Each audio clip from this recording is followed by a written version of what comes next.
National Weather Service in Nashville has issued a severe thunderstorm warning for Montgomery County in Middle Tennessee, northeastern Stewart County in Middle Tennessee, northern Cheatham County in Middle Tennessee, western Robertson County in Middle Tennessee, until 9:15 p.m. Central Daylight Time.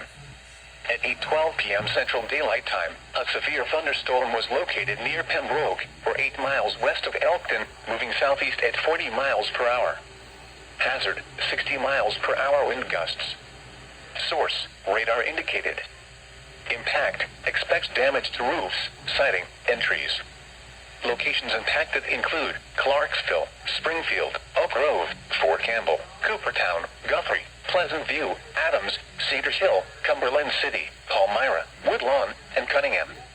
This includes Interstate 24 between mile markers 1 and 28. For your protection, move to an interior room on the lowest floor of a building.